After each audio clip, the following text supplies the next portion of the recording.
Right, okay. Right, hi everyone! Welcome to you! Oh, that's why she doesn't do the introduction.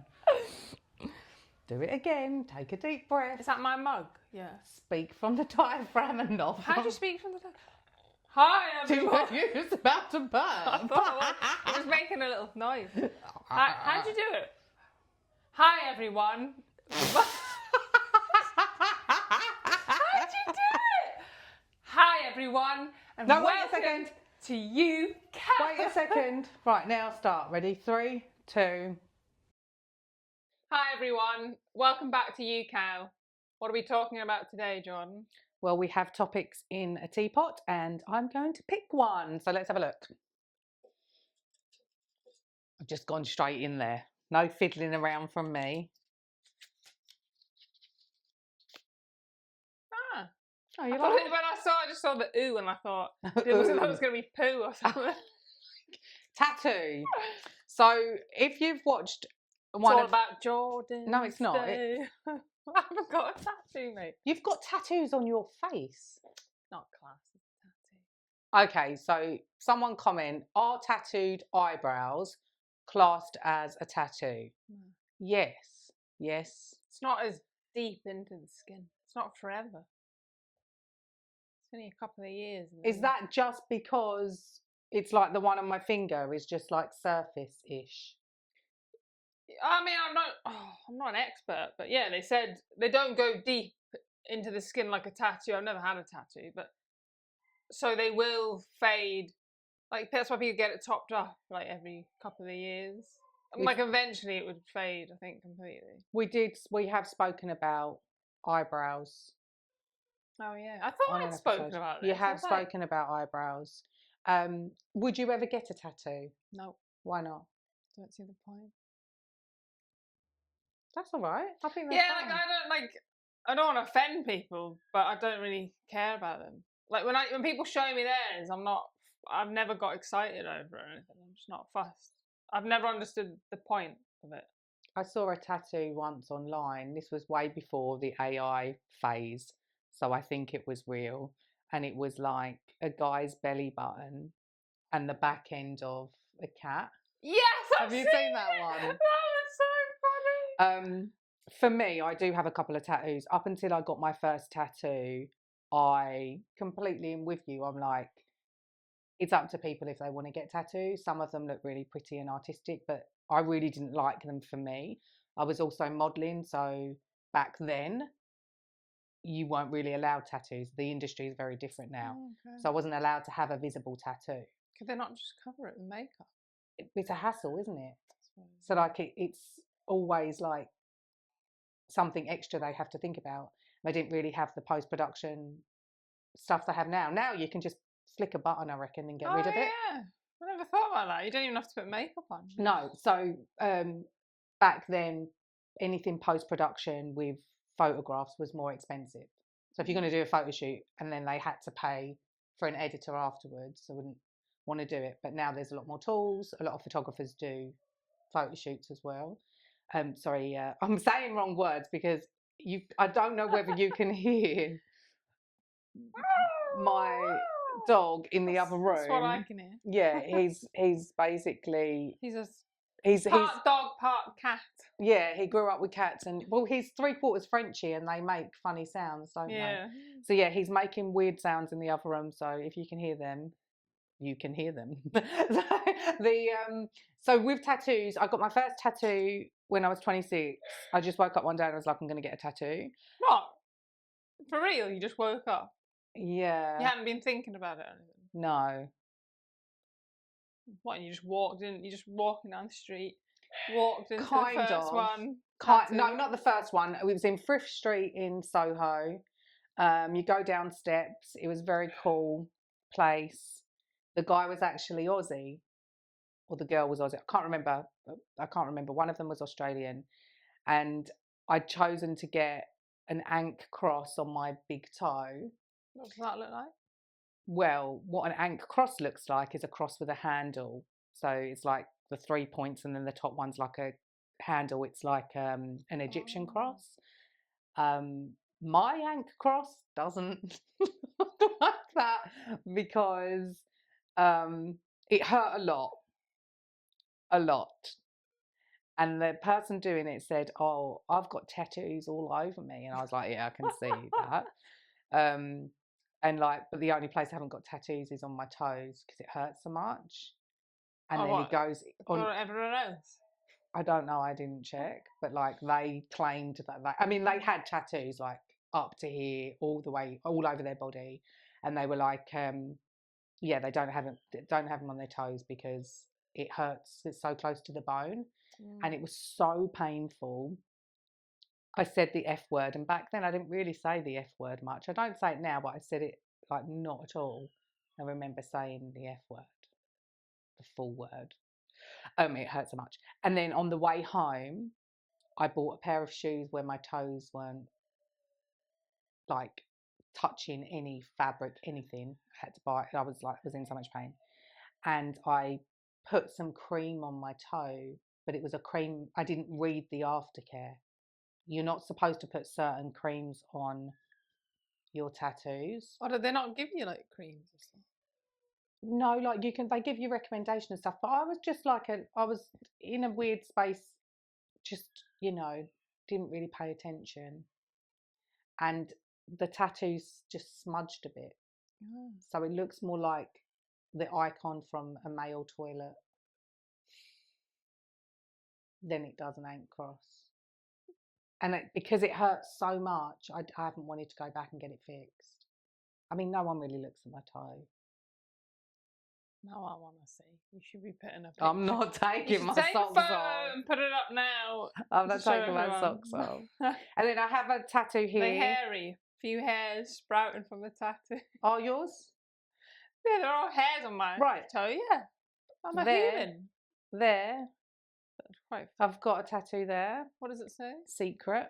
What's your secret? It's a secret. It's on my wedding finger. Hey, Benny. I've got a tattoo. Oh, you can go and get Benny if you like. Can I? Yeah, bring him in. I didn't think he was Hey, alive. Benson. Benny can come in. This tattoo here is my husband's signature. And then I've got a collection of tattoos on my wrist. They're not that pretty. I don't get tattoos for the prettiness. Pick him up. Give him here. Benny. Come here. Oh, he's just scared. Just get him. He's not scared. Oh my God, you fat lump. Oh, he is. No, I want to cuddle him. I'm cold. I want him. You just kissed me. Oh, I feel like and you just said I'm so fluffy. They were my fingernails. There's no fluff on my fingernails. She was hairy. I'm actually not hairy for a dark girl. And I say for a dark girl because I grew up being told, because of being brown, that I must I was hairy. But that is a topic for another day. So yeah, tattoos. The one that I have to come with a disclaimer on is the one that I had most recently done and I forgot about. How'd you forget? I don't know. Recent. Because because it's here. It's a rose. Can you see? Oh yeah. And please do not do this. Oh, get a tattoo. Well, I got it over a mole that was persistently bleeding. Oh, okay. That was not. Oh wow. Yeah, so the mole. So when they did it. No, the mole didn't affect it or anything. No, yeah, exactly. I just decided. Someone said to me, "Go and get it checked out. Go to a clinic, like skin cancer clinic," and I was like, not really my thing. So I got a tattoo over it instead. And whilst I'm not advocating this, do not do this. No one do this. I'm into metaphysics, so it was a part of my healing, like the symbolism of it being like a rose it's a part of my personal healing. I wouldn't get anybody else to do what I've done because it's important to get your moles checked. Just because I haven't and I decided to get a tattoo over, please change the topic. I mean, have you ever had your moles checked? We don't want to talk about the fact that I got a tattoo over a mole that I was meant to get checked. Actually. Oh, you've had moles checked? Oh no, I'm not. Have you had moles? I need to get them checked. Have you had moles removed? Yeah, I've had 2. I had one here that started as a tiny little freckle as a kid, And then like it wasn't a proper mole. Oh, It was dear. more like as I was getting older, it was like skin was growing over it. Oh, So like it was more like a lump with a tiny little freckle. was it in like the a middle. skin tag? No, like it wasn't like loose like that. It was just like it was like a mole but skin coloured with a tiny freckle in the middle. And I just didn't like. I never noticed it until I got older and I started putting on makeup and going out and actually touching my face. And my friend said to me, "Why don't you just get it removed?" And I was like, "Oh, I didn't know you could." And she'd had hers removed, so it was like £90 it cost me, and they just like put on a bit of numbing cream and shave it off. Oh, You can't feel it. No, but it's just the word shave for some reason. I just shaved a little bit of It my was so flesh much off. like easier than I thought. And then I found out like the NHS would do it for free. Did you go back and say, I want my 90 quid back? That's the sort of thing she would I should have, do. but it wasn't, and it was like a private clinic. So I went, like, I had one here, and I had caught it a couple of times, and one time, like, I knocked it and it bled. Surely that's not more like a skin tag, is it? No. I don't know, they never said it to me. When was it? Was it after like you had a child? No, I think it was before. Oh, was it before? Because I've read that you can get like skin tags like during pregnancy. Oh, okay. Well, I just said to them, "Oh, I keep knocking it, you know, like when I put my bra on and things," because I was like, "I need to get this for free." and they did it for me for free, and I was like, "Boom!" And then I was like, "Oh, I've actually got a few others I could get off," but they stopped doing it for free. I was like, "Bollocks, the bastards!" Oh my gosh. I don't. Yeah. Oh, come on! You can get a boob job for free on the NHS. No, you can't. Can you? Yeah. If your mental health, your mental well-being is affected, people have had them done on the NHS. And it's not related to like reconstructive surgery. Like it's not related to someone having. No. Some people, treatment. it has been known that people. I don't know the names of these people and things, but yeah, they did. They had done them on the NHS, which I think is insane. Seriously, Benny? But yeah, so I have had moles removed, but I've never had them checked. Which I need to do. Well, I've never really thought about it. And obviously, living in the UK, I don't know of anyone that has. Whereas here, there's like a skin clinic in every like suburb. In suburbs, yeah. In Australia. So I need to get it done, but it's the whole intimacy. It's the being naked, and you know, it's just not very. With a stranger looking at every single part of my body, I'm just like. Is that what you have to do? You have to be naked. Nightmare. Do you have to be naked? You apparently. So my friend does it for a living, and she said, and I was like, "Oh, I'm not coming to you because that's just too weird." You charge her. Like, you're lucky he's even naked. She says she tells her like clients to wear a bikini because it feels, you know, even though a bikini essentially and a bra, it's the same thing, but it feels less. It's because you're used to wearing a bikini in public. So she tells them to do that, and she said, "Yeah, you don't take your pants off. Pants, your knickers. You don't take them off. Like unless if you knew there was like a mole in that area, you'd obviously just say and then have a look. But you do. I think they do move your bra and check, and I'm like, isn't that the same when you have your like if you have a chest X-ray or you have a mammogram. Yeah. But they don't come and lift your boob in, do they? Stop. Like, do you not like put them in yourself? I've never had it. Oh, I'm not going to want to get that done now. I had a chest X-ray. What do they have to get naked for that? Can't it? Well, if it's an X-ray, if it can go through your body, no, why can't it go through your clothes? Stop, because I have to tell you the story because it's really like. So first of all, I was unwell, had COVID, but I've been coughing for like. Have I said this story before? I hope I haven't shared this story before on our podcast. Don't want to talk about it all the time. I'm not you going to told share me it like 500 times. No, I actually don't know what story you're talking about. Well, firstly, I probably have told you this one because it is a shocker. This one's a shocker, and it's relevant to what we're talking about. So, went into the doctors, and I was like, "Damn, I've got to go to the doctors. Can't get a tattoo over this. I can't fix it with a tattoo. I'll go to the doctors." And I kind of said in about 20 seconds, I've been really unwell, like I'm coughing so much. I mean, I feel like I bust my rib, blah, blah, blah, had COVID, whatever. And he went, oh, that doesn't sound good, Jordan. Do you think you've got cancer? Oh yeah, you did tell me that. And I went, no, I don't. And I I'm don't like, know, mate. You're the doctor. yeah. You tell me. But seriously, imagine if asshole. you were fragile emotionally and mentally, whatever, or didn't even explore that idea and then instantly went on a downward spiral. Do you know what I mean? You're Like, obviously instantly going to think, oh, there's a chance I could have cancer. there's always a chance, everyone can, I imagine. But if a doctor's like, saying it to you, it's like, yeah, like honestly, I could not. I was.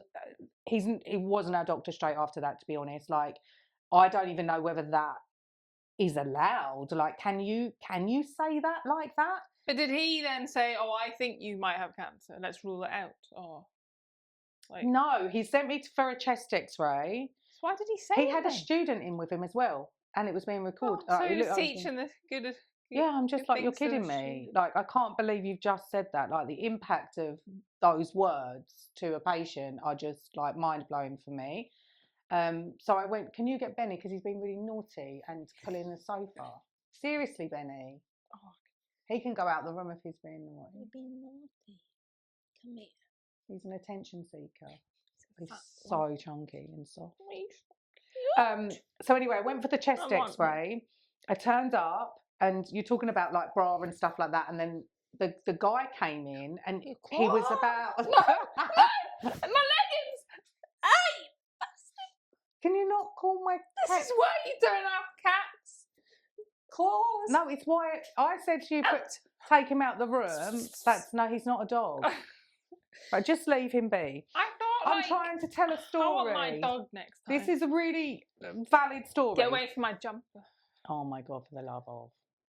Benny. Right, just leave me, it'll be fine.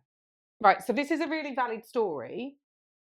Had the guy came in, he was quite young, and he kind of looked a bit nervous as I was getting about to get unchanged in these cubicles. And he said, yeah, we're taking it seriously, I promise. She's not taking it seriously. Look what he's just done. So anyway, the guy said to me, do you have a bra on? And I was like, yeah, do you want me to take it off? So I took off the bra and then just had one of the gowns on with the backs showing. And then when I went inside, he was in a completely different room, because obviously you got to do the X-ray and they're not meant to be in the X-ray room or whatever. Yeah. And I was like in front of the machine. I said, you got somewhere to be? Honestly, I'm not going to share the bloody story.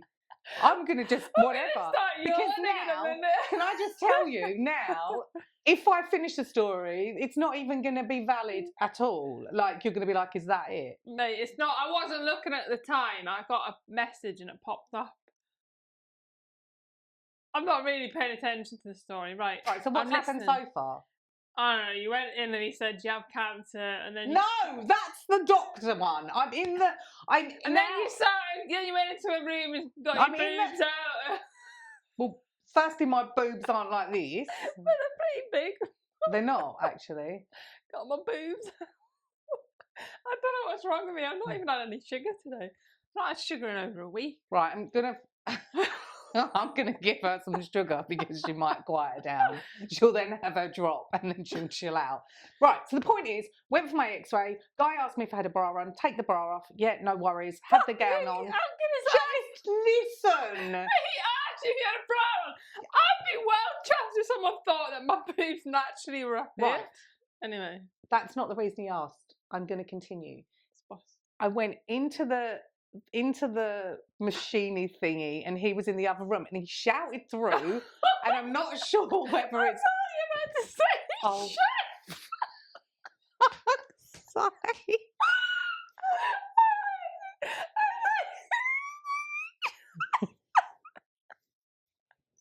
I shouldn't be allowed on TV. She shouldn't be allowed on the sofa in my house. I don't know what's wrong. He shouted through. He'd obviously seen some of my physical form at that point, and he shouted through and said, you're listed here as male, biologically male, right? So I went, well, I'm not. Right? So, I've got all within this context. These are real. No, but within this context, it's really important from a biological perspective to know that I have a female body, right? Mhm. For this scan or whatever. And he went, oh, okay, yeah, I'll change it. So I guess it's because my name is Jordan Paris Martin. They're all male names. Paris male. I know Hilton. Oh yeah, there's Paris Hilton, but also Paris is the name of Martin's obviously. Paris is the name of the guy that Juliet was meant to marry before she fell in love with Romeo. I forgot about that. Yeah. Anyway, so I then go to pay for this X-ray thing outside and say, oh, I've been listed as, can you change it? I think there's an error on there, a typo or whatever. Oh yeah, sorry about that. I let my doctor know when I went home. I emailed, I'm down as male. And then when I got the X-rays back, which you can clearly see my shape and form, and you can see that that's all natural. Yeah. I'm still listed as male on my own documents. Oh my God. Which I kind of feel like, are you kidding me? It takes enough for someone to go for anything like that. From a biological perspective, from a medical perspective, it's really important to know what the body is, yeah? So I think he probably was unsure because it's not the first time in my life someone thought I was male. I just think I'm one of those people. I don't know. A few people have thought that I've yeah. Well, and that when they're actually chatting to you and things. No, I don't know. Like a couple of people have kind of said I've resembled transgender. Deep voice. I don't know. I did go for a commercial casting. I wasn't commercial actually. It was a do you remember Bad Girl? Was it Bad Girl? I love that. In the prison. Yeah, I went for a casting once. I was at uni. Oh, she got it. Well, I wasn't at uni actually. I knew, so I decided I was going to tell the casting director. She was like the casting director all the models and actors were scared of, and you knew that you were going to get a really good job if you went to see her. So it would either be Bad Girls, Hollyoaks. I don't know why we were scared. I just think we really wanted those breaks, Yeah. And the casting studio was like ages away from the station and all things like that. So I turned up and I was going for a transgender inmate. And I actually had a cold on that day. So you think I've got a deep voice now? My voice was properly croaky and deep. And I went in a really short skirt. The ones that used to get from Miss 60, they were so short. Me and my friends had like them in different colours, and they had the shorts sewn in as part of them because they like hot pants. So the skirts were so short. Oh, okay. Little vest top, and I'm like, yeah, I look the part. I look great. I'm going to go in, chat with her. I know my lines or whatever. And I thought, it's not enough. I'm going to pretend, which is essentially a fib, right? Which you sometimes do when you're acting. That applying for any job. That I knew someone who was transgender at uni. I might have known someone who was talking about it, I don't know, but I didn't really have a solid story. Could have drawn a bit of stubble on. You really wanted to play the part. So anyway, I go in and start talking in this bloody croaky deep voice because I've got a cold, and then said, oh yeah, I went to uni within this interview process, whatever. I went to uni with somebody who's transgender, so I know about it. And when you tell stories that you go and it sounds like you're fibbing and you're saying, oh, a friend of a friend told me to ask you or something like that, it sounded like I was talking about myself. At that point, I sounded like I was actually transgender. And back then, you've got to remember, this was like 20 years ago, more than 20 years ago. I was early 20s, So I think there was a lot of tick boxing in the industry, but also not much understanding about the topic, you know. I didn't get the job. What? I would have thought if they thought you were actually transgender, you'd definitely get it. I wouldn't. Like, this is the thing. Nowadays, it would be more appropriate for inclusion and diversity to actually hire people within those roles. But I think even way back when, even when they were hiring an actor that might have been for disability, they might not have actually been disabled. Oh, They might, you know. that's crazy. Yeah, like I get it. Like just when I think about these stories, I'm like, oh wow, the world has changed so much in the last 2 decades, which is a good thing in some ways, you Yeah. know. Got somewhere to be. Oh, honestly, I'm not going to share the bloody story.